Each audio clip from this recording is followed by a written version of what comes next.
Powder ఫామ్లో ఉన్న trichoderma సూడోమోనాస్కి liquid ఫామ్లో ఉన్న ట్రైకోడర్మా సూడోమోనాస్కి దానిలో ఉన్న బ్యాక్టీరియల్ కౌంట్కి దాని ఉపయోగాల గురించి ఒకసారి నాకు పూర్తిగా వివరించే ప్రయత్నం చేస్తారా? మనం ట్రైకోడర్మా సూడోమోనాస్ చూసినట్లయితే సాయిల్ బోర్న్ అంటే భూమి నుంచి పంటకు నష్టం చేసే వ్యాధికారకులు ఉంటాయో ఆ సాయిల్ బోర్న్ డిసీజ్ని కంట్రోల్ చేయడానికి మనం వాడతాం అన్నమాట. సాయిల్ బోర్న్ భూమి నుంచి వేరు వ్యవస్థకి వచ్చి అవి ఏ పంట అయినా కూడా మనం వెజిటబుల్ క్రాప్ లో అయితే మొక్క చావు కావచ్చు, బ్యాక్టీరియల్ అయినా ఫంగల్ అయినా నులి పురుగులైనా ఇవి ఉంటాయి కదా, వాటి డ్యామేజ్ ని కంట్రోల్ చేయడానికి సిట్రస్ వెరైటీస్ ఇంకా మనం జామ గువ ఇలాంటి వెరైటీస్ మనం ఎక్కువ చూస్తాం అనమాట. వేరు మీద బుడిపులు ఉంటే మనం నులి పురుగులు ఉన్నట్టు మనం ఐడెంటిఫై చేయొచ్చు అనమాట. చచ్చిపోతుంటాయి. అవును సార్, మొక్కలు చనిపోతూ ఉంటాయి. మెయిన్ గా ఈ పౌడర్, లిక్విడ్, మనం ఫిప్సోల్ జెల్ ఈ మూడింటికి తేడా చెప్తాను నేను. ప్రజెంట్ మార్కెట్లో మనకి ఈ మూడు అవైలబుల్గా ఉంటాయి. పౌడర్, లిక్విడ్ ఏంటంటే సార్, పౌడర్లో లిక్విడ్లో బ్యాక్టీరియా కౌంట్ అనేది 10 కోట్లు మాత్రమే ఉంటుంది అనమాట. ఎంతకి? కిలోకి. మన పౌడర్లో చూసుకున్నట్లయితే సాలిడ్ అంటాము. సాలిడ్ అంటే పౌడర్లో కిలోకి 10 కోట్ల బ్యాక్టీరియా ఉంటుంది అని అంచనా. యాక్చువల్గా మన స్టాండర్డ్స్ ప్రకారం వాళ్ళు తయారు చేసింది 10⁸ ఉంటుంది అనమాట. తర్వాత లిక్విడ్ అంటే ద్రవ రూపం ఉన్నది, అది కూడా 10⁸ ఉంటుంది. 10 కోట్ల బ్యాక్టీరియా పర్ 500 ml ఇలా ఉంటుంది అనమాట. కానీ మన ఫిప్సోల్ ప్రోడక్ట్లో ఏంటంటే పర్ ఎంఎల్ 1000 కోట్ల బ్యాక్టీరియా ఉంటుంది అనమాట. పర్ ఎంఎల్ 1000 కోట్ల బ్యాక్టీరియా ఉంటుంది. దాంట్లో కిలోకి 10 కోట్లు. కిలోకి 10 కోట్లు ఉంటుంది. దీనికి ఎంఎల్కి 1000 కోట్లు ఉంటుంది. అటు మన 100 ml అన్నమాట. మన ప్రొడక్ట్స్, ఫిప్సోల్ ప్రొడక్ట్స్ అన్ని కూడా 100 ml ఉంటాయి మన ప్రొడక్ట్ అనేది. ఈ 1 mlకి 1000 కోట్ల బ్యాక్టీరియా ఉండడం వల్ల మొత్తం ఓవరాల్ 100 mlకి చూసినట్లయితే 1,00,000 కోట్ల బ్యాక్టీరియా మనం చూడొచ్చు అనమాట. 1,00,000 కోట్ల బ్యాక్టీరియా ఈ 100 ml ప్యాకెట్లో. 100 ml ప్యాకెట్లో ఒక నత్తజని బ్యాక్టీరియా మాత్రమే 1,00,000 కోట్ల బ్యాక్టీరియా ఉంటుంది అనమాట. ఈ ప్రజెంట్ ట్రైకోడర్మా సూడోమోనాస్ అయితే సార్, ఏ పంటలో అయినా కూడా వేరుకుళ్ళు కానీ, మొక్క చనిపోయేది కానీ, ఈ బ్యాక్టీరియల్ విల్టు, ఫంగల్ విల్టు, లేకుంటే నులిపులుగుల డ్యామేజ్, ఈ మూడు అని చాలా రైతులకి చాలా నష్టం కలిగేస్తాయి అనమాట. ఈ మొక్క చావు అనేది అయిపోవడం వల్ల, ఇప్పుడు మనం మొక్క చావు అనేది ఒకటి ఉంటుంది. మనం పసుపులో చూసుకున్నట్లయితే దుంపపుచ్చు, లేకుంటే మనం అరటిలో చూసుకున్నట్లయితే దుంపకుళ్ళు, ఇలా మెయిన్గా ఏవైతే ప్రాబ్లమ్స్ ఉంటాయో వాటిని కంట్రోల్ చేయడానికి మన ట్రైకోడర్మా సూడోమోనాస్ ఉపయోగపడుతుంది అనమాట. మన ఫిప్సోల్ టెక్నాలజీకి పక్కనున్న పౌడర్కి, లిక్విడ్కి తేడా ఏంటంటే దాంట్లో ఉన్న 10 కోట్ల బ్యాక్టీరియా అనేది కూడా యాక్టివ్ స్టైల్లో ఉంటుంది. బతికి ఉండడం వల్ల వాళ్ళు తయారు చేసినప్పటి నుంచి మనం భూమికి ఇచ్చేదాకా దాంట్లో బ్యాక్టీరియా కౌంట్ అనేది తగ్గిపోతూ ఉంటుంది అనమాట. ఎందుకంటే దానికి ఫుడ్ మెటీరియల్ ఏమి ఉండదు కాబట్టి, అది ఫుడ్ మెటీరియల్ లేకపోవడం వల్ల ఆ బ్యాక్టీరియా కౌంట్ తగ్గిపోయి మనం వాడిన తర్వాత కూడా అసలు రిజల్ట్స్ చూడలేకపోతున్నాం అనమాట. ఆ ఫార్మర్స్ కూడా పౌడర్లో, లిక్విడ్లో ఉన్నవి నెంబర్ ఆఫ్ టైమ్స్ వాడుతూ ఉంటారు అనమాట. ఒక మనం చూసుకున్నామంటే చాలా టైమ్స్, ఒక 5 times 6 times, కొంతమంది 8-10 times కూడా అప్లై చేస్తూ ఉంటారు. కానీ మన దాంట్లో ఏంటంటే ఈ 1000 కోట్ల బ్యాక్టీరియా పర్ ఎంఎల్కి ఉండడం వల్ల ఈ బ్యాక్టీరియా అంతా కూడా మనది నిద్రావస్థలో ఉంటుంది అనమాట. మనం IG4 టెక్నాలజీ యూజ్ చేస్తాం కాబట్టి ఫస్ట్ ఇది ఏదైతే మనకు 1,00,000 కోట్ల బ్యాక్టీరియా ఉంటుందో దాన్ని కండెన్సేషన్ చేసి 100 ml మేకప్ చేసి ఉంటాం. తర్వాత ప్రతి బ్యాక్టీరియా చుట్టూ పాలిమర్ ఎన్క్యాప్సులేషన్ ఉంటుంది అనమాట. పాలిమర్తో మనం కోట్ ఉంటుంది. ప్రతి బ్యాక్టీరియాకి పాలిమర్తో ఎన్క్యాప్సులేషన్ చేసి ఉండడం వల్ల ప్రొటెక్షన్ పీరియడ్ అనమాట. తర్వాత దీన్ని హైబర్నేట్ చేస్తాం, అంటే నిద్రావస్థలో పెట్టడం వల్ల బ్యాక్టీరియాని ఈ 1000 కోట్ల బ్యాక్టీరియా పర్ ఎంఎల్ అయితే ఏదైతే ఉందో, ఈ మనం ల్యాబ్లో ఎప్పుడైతే తయారు చేసినప్పటి నుంచి ఎంత బ్యాక్టీరియా కౌంట్ మనం అనేది మనం మెయింటైన్ చేసి ఉంటామో, ల్యాండ్ దాకా ఫార్మర్ తీసుకెళ్ళి అప్లై చేసే దాకా కూడా సేమ్ కౌంట్ అనేది మెయింటైన్ చేస్తాం అనమాట. నిద్రావస్థలో ఉండడం ఎన్నాళ్ళైనా బ్యాక్టీరియా లాగే ఉంటుంది, చనిపోకుండా. నిద్రావస్థలో ఉండడం మనకి మెయిన్గా ఫార్మర్కి అడ్వాంటేజ్ ఏంటంటే దానికి ఫుడ్ మెటీరియల్ అనేది అవసరం ఉండదు అనమాట. దానివల్ల వాళ్ళు తెచ్చిన బ్యాక్టీరియా అంతా కూడా మనం భూమికి ఇవ్వగలుగుతాం. అలా ఎన్నాళ్ళు మీరు ప్యాక్ చేసిన తర్వాత ఎన్నాళ్ళు నిద్రావస్థ? 2 సంవత్సరాల దాకా మనకు మన ప్రొడక్ట్ మనం తయారు చేసినప్పటి నుంచి 2 సంవత్సరాల దాకా ఎలాంటి ఇబ్బంది ఉండదు సార్. 2 సంవత్సరాల దాకా మనం వాడుకోవచ్చు. సస్టైన్ అవుతుంది. నిద్రావస్థలో కూడా నిద్రావస్థలో ఉంటుంది. నిద్రావస్థలో ఉంటే దానికి ఫుడ్ అవసరం ఉండదు అనమాట. యాక్చువల్గా జీవనెరువు మనం బ్యాక్టీరియా బేస్డ్ ఏదైతే జీవనెరువు వాడుతున్నామో దానికి మెయిన్గా కావాల్సింది ఏంటంటే ఫుడ్ కావాలి, అంటే సేంద్రియ పదార్థం ఎక్కువ కావాలన్నమాట. ఈ ఫుడ్ మెటీరియల్ అనేది లేకుండా మనం నిద్రావస్థలో పెట్టాం కాబట్టి దానికి ఇప్పుడు మనం ఎప్పటిదాకా అయితే మనము వాటర్లో డైల్యూట్ చేసి ఫార్ములా అప్లై చేస్తాడో అప్పటిదాకా నిద్రావస్థలో ఉంటుంది కాబట్టి దానికి ఫుడ్ మెటీరియల్ అవసరం ఉండదు. దానివల్ల కౌంట్ అనేది అసలు సింగిల్ డిజిట్ కూడా తగ్గదు అనమాట. దానివల్ల రైతుకి 100% రిజల్ట్స్ ఉంటాయి. ఏ పంట అయినా కూడా 2 సార్లు ఖచ్చితంగా వాడుకోవడం వల్ల, అరటి పంటల్లో వీటిలో అయితే 3 నెలలకు ఒకసారి తప్పనిసరిగా వాడుకుంటే వీళ్ళకి దుంపపుచ్చు రాకుండా, ఇంకా రీసెంట్గా ఉన్న పనామా విల్టి కానీ ఇవి కూడా కంట్రోల్ అవుతాయి అనమాట.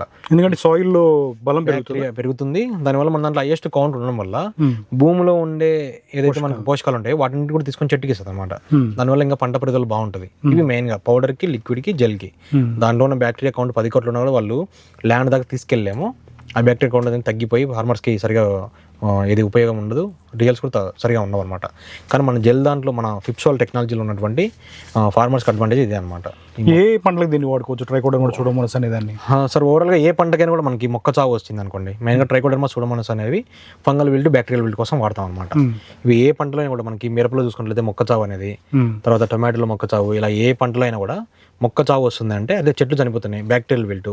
వేరుకుళ్ళు, ఎండు తెగులు, బంక తెగుళ్ళు మనకు స్వీట్ ఆరెంజ్ వీటిలో కూడా మనం ట్రైకోడర్మా సూడోమోనాస్ వాడుకోవడం వల్ల బంక తెగులు కూడా అంటే మీకు గమ్మోసిస్ అంటాం కదా, ఇది అనేది స్వీట్ ఆరెంజ్ ఫార్మర్స్కి చాలా ప్రాబ్లం ఉంటుంది అనమాట. దానివల్ల ఈ ట్రైకోడర్మా సూడోమోనాస్ వాడుకోవడం వల్ల గమ్మోసిస్ కూడా కంట్రోల్ అయింది అనమాట. అంటే నాకు ఒకటి మీరు బంక తెగులు అన్ని అరికడద్దని చెప్పేసి అన్నారు కదా, మనం దీన్ని ఇస్తుందేమో సాయిల్లో. అవును సార్. ఈ బంక తెగులు ఏమి వచ్చేది ఆకులకి కాండాలకి వస్తుంది. ఇవన్నీ కూడా ఎలా తయారవుతాయి అంటే మనకు వేరుకుళ్ళైనా, ఎండు తెగులైనా, కొమ్మ ఎండు తెగులైనా, బంక తెగులైనా ఇవన్నీ కూడా సాయిల్ బోర్న్ డిసీజెస్ అనమాట.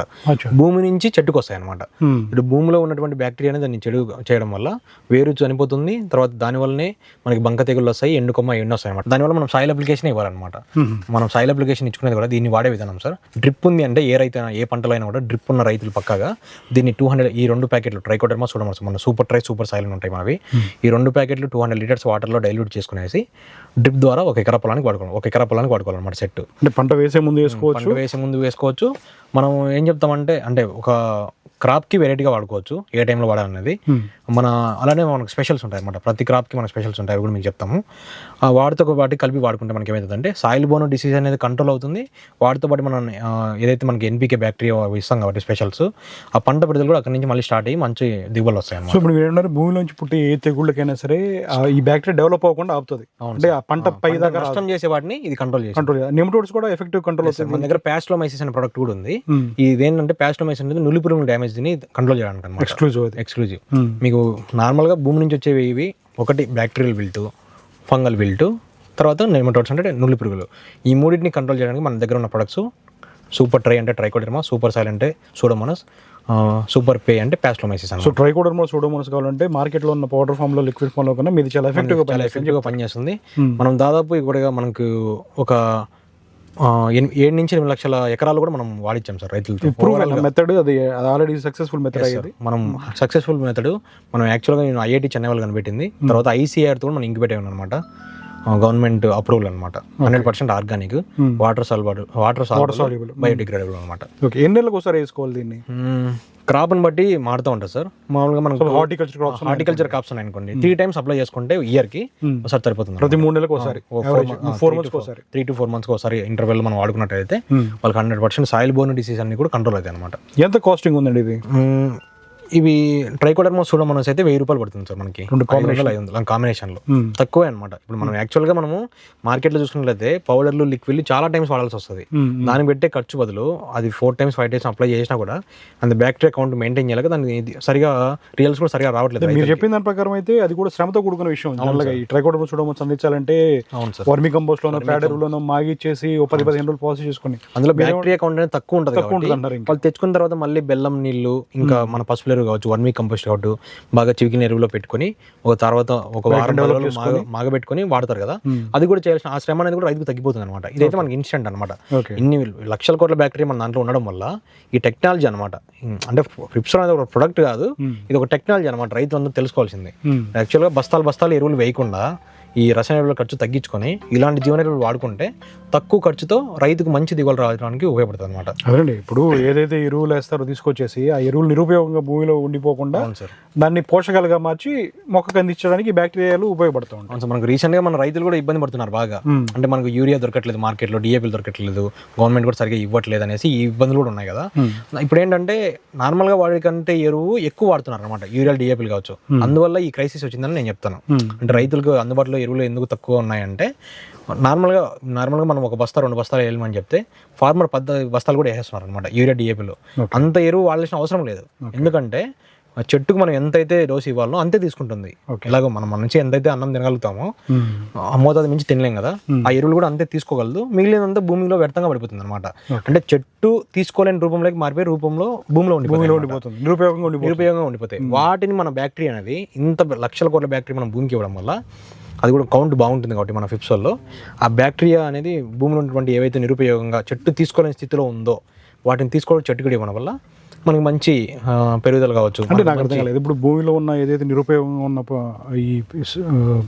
ఈ ఎరువులు ఏమి ఉన్నాయో దాన్ని ఫుడ్లో కన్వర్ట్ చేసుకుంటుందా ఇది బ్యాక్టీరియా? సార్, ఇప్పుడు ఎక్కడైతే మనకు నిరుపయోగంగా భూమిలో పడి ఉన్న ఎరువుల్ని మనం భూమికి అప్లై చేసిన తర్వాత ఈ బ్యాక్టీరియా ఆ ఎరువుల్ని తీసుకొచ్చి వేరే దగ్గర చెట్టుకు అందేలాగా చేస్తుంది అనమాట. అంటే దీని ఫుడ్ లాగా తీసుకొని దానికి కావాల్సిన సలైవాలు రిలీజ్ చేస్తాయి అంటే అలా చేస్తుంది. నైట్రేట్ రూపంలో ఉంటుంది కదా భూమిలో, అంటే మొక్క తీసుకోలేని రూపంలో ఉంటుంది కదా, దాన్ని కన్వర్ట్ చేసి సాల్యుబుల్ రూపంలో ఇన్సాల్యుబుల్ లో ఉంటుంది అనమాట. అంటే భూమిలో చెట్టు తీసుకోలేకపోతుంటుంది, ఇన్సాల్యుబుల్ ఉంటుంది, దాన్ని సాల్యుబుల్ చేసి చెట్టుకు అందిస్తుంది అనమాట. దానివల్ల మీరు మా ఫిప్సాల్ ప్రొడక్ట్స్ వాడడం వల్ల అయితే మెయిన్గా మా అడ్వాంటేజెస్, మా ఎరువులు వాడుకోవడం వల్ల ప్రతి ఒక్క ఎకరాకైనా కూడా వాళ్ళు వేసే ఎరువుల్లో 20 నుంచి 25% ఎరువుల ఖర్చు తగ్గించుకోవచ్చు. ఎందుకంటే భూమిలో ఉన్న ఎరువులను కూడా చెట్టుకు తీసి అందిస్తుంది కాబట్టి. దీనివల్ల ఈల్డ్ కూడా బాగా ఇంక్రీజ్ అవుతుంది అనమాట. మనకు వీటితో పాటు నేల గుల్లబారిద్ది, ఏవైతే మనకు సూక్ష్మజీవులు ఏవైతే మనకు అవసరం ఉంటాయో సూక్ష్మజీవులు బాగా భూమిలో డెవలప్ అవ్వడానికి మన బ్యాక్టీరియా యూజ్ అవుతుంది అనమాట.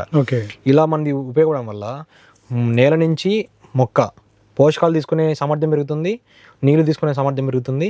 ఇలా అడ్వాంటేజ్ చాలా ఉంటాయి అనమాట. మనకు ఎరువుల ఖర్చు తగ్గిపోతుంది, భూమి గుల్లబారుతుంది, సూక్ష్మజీవుల ఏవైతే మనకు భూమికి అవసరం ఉంటాయో సూక్ష్మజీవులు అనేది బాగా పెరుగుతాయి. వాటితో పాటు ఈల్డ్ కూడా మనకు 20 to 30% పెరుగుతుంది సార్. చాలా దానికి ఇంకా ఉపయోగకరం అనమాట.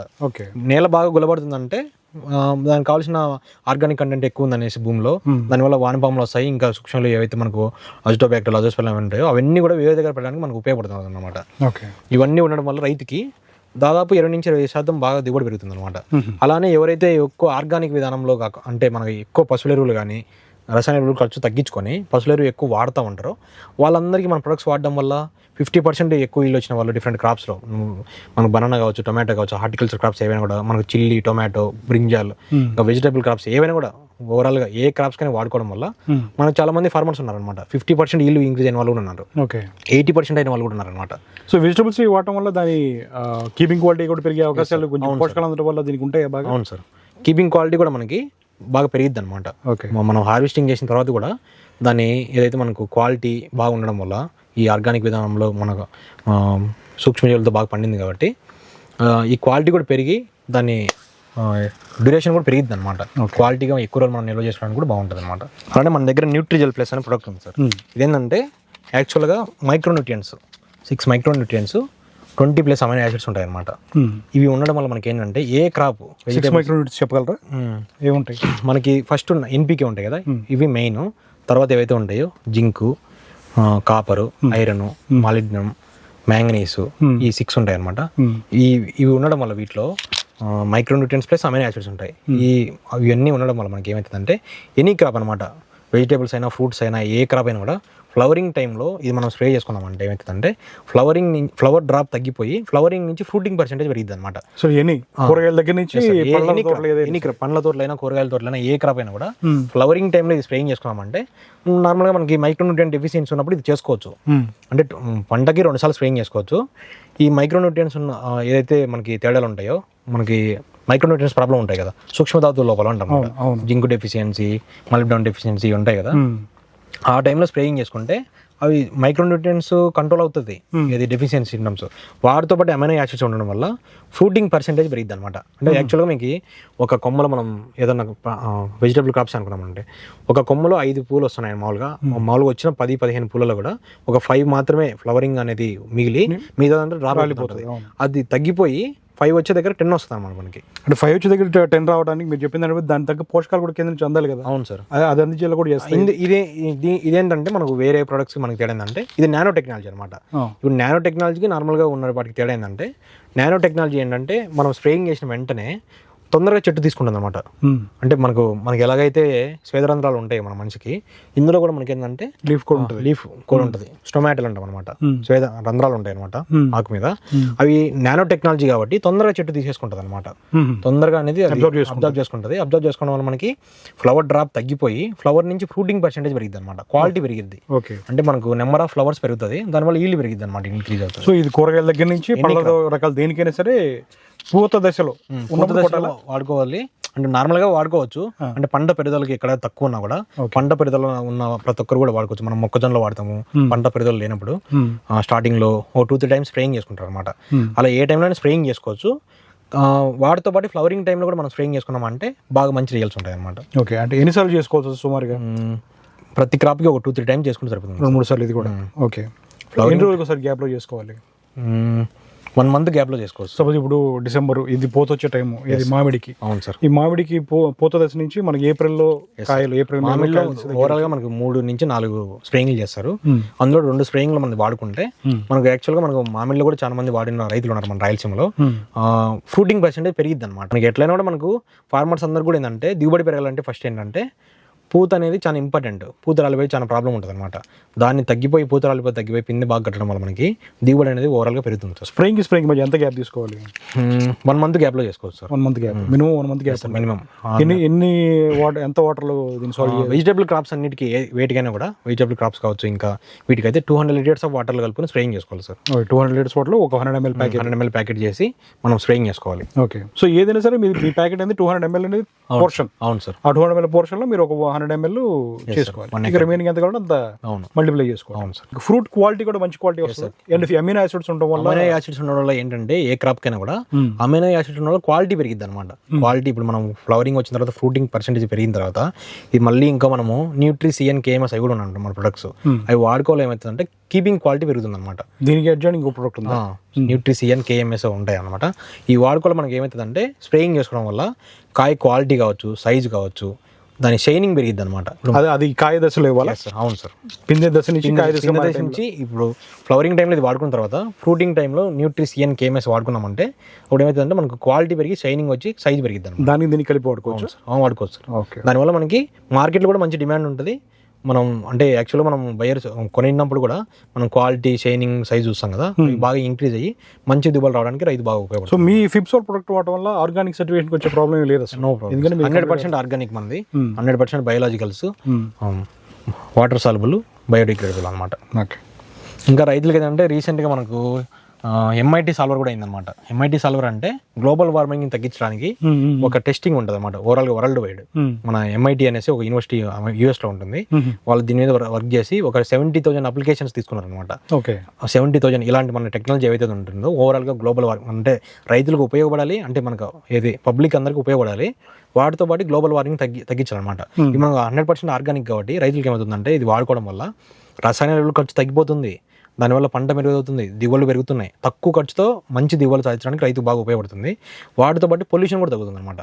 దానివల్ల ఈ సంవత్సరం మనకి 25లో ఎంఐటీ సాల్వర్ కూడా అయింది సార్ ఫైనలిస్ట్. 70,000 అప్లికేషన్స్ వచ్చాయి. అంటే దీనివల్ల పొల్యూషన్ తగ్గుతుందా? పొల్యూషన్ తగ్గడానికి ఇది కారక రీజన్ అవుతుందా? పొల్యూషన్ తగ్గించడానికి ఇది ఉపయోగపడుతుంది కాబట్టి. అవును సార్. ఇప్పుడు రసాయనాలు ఎక్కువ యూజ్ చేయడం వల్ల పంటకు నష్టమే. ఇప్పుడు ఈ సంవత్సరం ఏదో మనకు ఎక్కువ దిగుబడులు రావాలని చెప్పేసి రసాయనాలు ఎక్కువ యూజ్ చేస్తున్నాం, కానీ వచ్చే రోజుల్లో మనకి పంట అది మన భూమి క్వాలిటీ తగ్గిపోతుంది అనమాట. ఎక్కువ రసాయనాలు యూజ్ చేయడం వల్ల దాన్ని క్వాలిటీ తగ్గిపోయి ఆ ప్రొడక్షన్ చేసే దానికి ఉన్న న్యాచురల్ అనేది అది తగ్గిపోతుంది అనమాట. ఏదైతే ఇప్పుడు మీరు చెప్తున్న ఈ న్యూట్రిజల్ అనేది ఈ దశలో ఉన్న అరటిగెల కూడా వాడుకోవచ్చు అనమాట. ఇప్పుడు ఈ టైంలో స్ప్రేయింగ్ చేసుకున్న వాళ్ళకి అరటిగెలలో వాటిలో కూడా కాయ షైనింగ్ పెరిగిద్ది, సైజ్ వచ్చిద్ది, మంచి కీపింగ్ క్వాలిటీ పెరిగిద్ది అనమాట. ఓకే.